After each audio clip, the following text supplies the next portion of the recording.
এই বাজেটে আয় ব্যয়ের সামঞ্জস্য নেই। এই বাজেট বেকার যুবকদের সর্বনাশের বাজেট। লাফাচ্ছে শুভেন্দু অধিকারী, লেজে যেন কালী পটকা। এই বাজেট হচ্ছে শুভেন্দু অধিকারীর লেজে কালী পটকা জ্বালানোর বাজেট। এই বাজেট নির্বাচনী বক্তৃতা, হারিয়ে যাওয়া জনাধার এবং যে কোনো প্রকারে অর্থনীতির 12টা বাজুক টিকে থাকার ক্ষমতার একটা প্রচেষ্টা ছাড়া অন্য কিছু নয়। প্রথমত এই বাজেট এক্সিকিউশন হবে এপ্রিল মাসের থেকে, যে অর্থবর্ষ শুরু হবে সেদিন থেকে। এখনই ইমপ্লিমেন্টেশনের বিষয় নেই। স্বাভাবিকভাবে নির্বাচনের বিধি চালু হয়ে গেলে অনগোয়িং স্কিম ছাড়া নতুন স্কিম চালু করা যায় না। স্বাভাবিকভাবে ধরে নিতে হবে এই বাজেটের অনেক কিছুই শুধুমাত্র লোকসভা ভোটে হেরে যাওয়ার আতঙ্ক, গোটা রাজ্য জুড়ে চোর চোর শব্দে শাসক বিভ্রান্ত, শাসকের মন্ত্রী বিধায়করা জেলে, সন্দেশখালিতে গণজাগরণ ঘটেছে। তাই ভয়ে আতঙ্কিত হয়ে এই বাজেট পেশ করা হয়েছে। এই বাজেটে 3,66,116 কোটি টাকা এই বাজেট হিসাবে প্রপোজ করা হলেও সোর্স অফ ফান্ড, ইনকাম কোত্থেকে আসবে, রাজস্বর কি অবস্থা ইত্যাদি এই বাজেটের কোনো রিফ্লেকশন নেই। এই বাজেট ভোটের প্রচার ছাড়া অন্য কিছু নয়।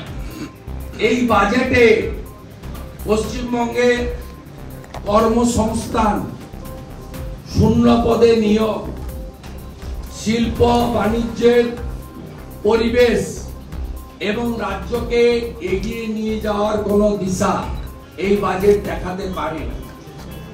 এই বাজেটে অনেকগুলি জাগলারি রাখা হয়েছে আর কিছু অর্থ বিলানোর ব্যবস্থা করা হয়েছে।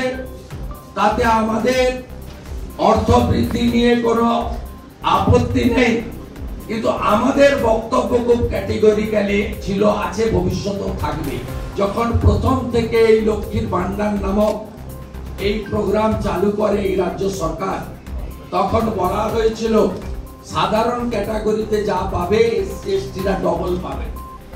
আজকে এসসি এসটিদের 200 টাকা বৃদ্ধির প্রস্তাবের মধ্য দিয়ে আমি মনে করি এসসি এসটি মহিলাদের প্রতি এই সরকারের যে একটা নেগেটিভ অ্যাটিটিউড আছে সেটা প্রমাণিত।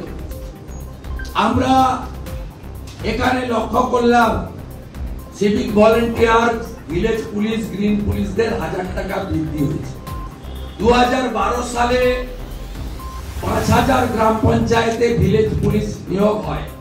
2012 সাল থেকে 1 টাকাও বৃদ্ধি না করে আজকে 24 সালে ভোটের আগে 1000 টাকা বৃদ্ধি করে তাদের কোন কাজে লাগবে সেটা প্রশ্ন চিহ্নের সামনে থাকে।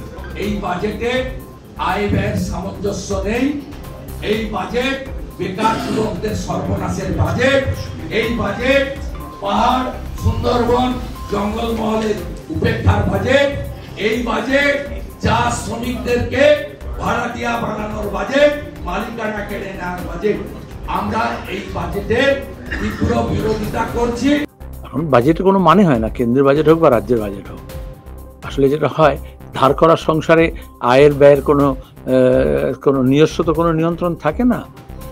এবং আমরা দেখলাম প্রায় 7 লক্ষ কোটি টাকা হচ্ছে রাজ্যের ঋণ। দেশেরও ঋণ হু করে চলছে, রাজ্যের ঋণও হু করে চলছে। উনি আগে ঘোষণা করেছিলেন 5 লক্ষ বেকার গাছ দেব, সরকারি চাকরি দেওয়া হবে। এখন বলা হচ্ছে বছরে 2 লক্ষ দেওয়া হবে। না, আগে বলেছিলেন 2 লক্ষ দেবো, এই একই দুটো, মানে কিছু নেই। এখন বলছেন 5 লক্ষ দেবো, ভোটের বছর আছে বলে। তো আগে তো 2 লক্ষ করে কোথায় গেল চাকরিটা? চাকরি প্রার্থী তো রাস্তায় বসে আছে, কোনো নিয়োগ হচ্ছে না। শুধু শিক্ষায় নয়, সরকারি কোনো দপ্তরে, এবং শুধু এখানে নয়, রেলেও নয়, কেন্দ্র সরকারেরও নয়। কেন্দ্র সরকারও চাকরি প্রার্থীরা রাস্তায় নামছে, হইহল্লা করছে, দাবি জানাচ্ছে। রাজ্যের ক্ষেত্রেও তাই, বছর পর বছর ধরে। এবং যা হচ্ছে ক্যাজুয়ালাইজেশন, কন্ট্রাকচুয়াল স্কিম। একটা সরকার গর্ব করে বলছে যে আমার 2224টা হচ্ছে স্কিম আছে, খুবই স্কিমেটিক।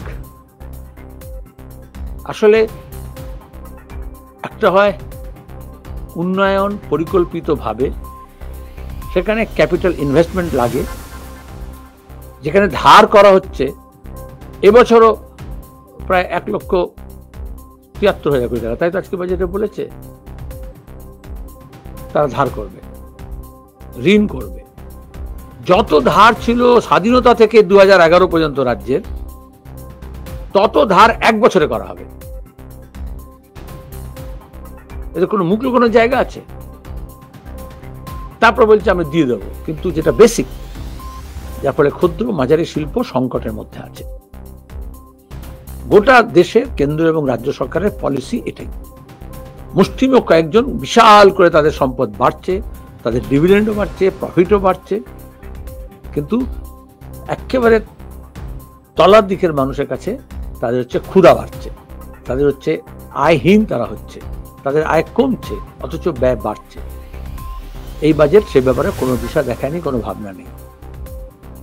আর 100 দিনের কাজের টাকা বলেছিলেন, আগেও নাটক করেছেন পঞ্চায়েতের আগে, এখন লোকসভা নির্বাচন আগেও নাটক করছেন যে দিল্লি থেকে টাকা নিয়ে আসবো, কিন্তু ধর্ণা দিচ্ছি কলকাতায়। তাহলে এই কম্পিটিশনটা বিজেপি তৃণমূলের এক দেখানো, আর তাতে সাধারণ মানুষ, প্রশাসন, সংসদীয় ব্যবস্থা সেটা লাটে উঠে যায়। বাংলার সর্বকালের ইতিহাসের সর্বশ্রেষ্ঠ একটা ঐতিহাসিক বাজেট। কারণ একদিকে কেন্দ্রের বঞ্চনা, ন্যায্য পাওনা টাকাটা একদিকে বন্ধ হয়ে আছে, আর সেই অবস্থায় পরিকাঠামো, পরিষেবা এবং সংস্কার, এই 3টে দিকেই জনমুখী উন্নয়নের গতি বজায় রেখে এই বাজেটটি বাংলার সর্বকালের সর্বশ্রেষ্ঠ বাজেট। একটা চ্যালেঞ্জ নিয়ে এই বাজেট, যে কেন্দ্রীয় সরকার আর্থিক বৈষম্য, প্রতিহিংসা, টাকা বন্ধ করে রাখছে, পরিষেবা, লক্ষ্মীর ভান্ডার থেকে শুরু করে, সিভিক ভলেন্টিয়ার থেকে শুরু করে, চুক্তিতে থাকা গ্রুপ ডি কর্মী থেকে শুরু করে, মৎস্যজীবী থেকে শুরু করে, বিভিন্ন মহিলাদের এবং তরুণ প্রজন্মের জন্য বিশেষ গুরুত্ব। আবার অন্যদিকে সংস্কার, জনমুখী সংস্কার। তো এটা দেখে বিজেপি দিশাহীন হয়ে গেছে, ভয় পেয়ে গেছে ভোটের আগে। মানুষ পাচ্ছেন, উন্নয়ন হচ্ছে, শিল্প থেকে কৃষি, মধ্যবিত্ত থেকে নিম্নবিত্ত থেকে শ্রমজীবী মানুষ, কৃষক, সবাই উপকৃত হচ্ছেন। ওরা ভয় পেয়ে গেছে। এখন বুথ পিছু 100% মানুষ তৃণমূল কংগ্রেসকে সমর্থন করবেন, কারণ প্রতি বুথে কার্যত 100% মানুষের কাছে উপকার তো ছিলই, সেই উপকার আরো বেড়ে গিয়েছে। সেই কারণে কুৎসা করছে শুভেন্দু অধিকারী, সেই কারণে কুৎসা করছে ভারতীয় জনতা পার্টি, সেই কারণে কুৎসা করছে বিরোধীরা। বাজেট পড়া শেষ হলো না, কিভাবে টাকা দেবে বাজেট পড়া শেষ হলো না, কেন এত বাড়লো, লাফাচ্ছে শুভেন্দু অধিকারী, লেজে যেন কালি পটকা। এই বাজেট হচ্ছে শুভেন্দু অধিকারীর লেজে কালি পটকা জ্বালানোর বাজেট।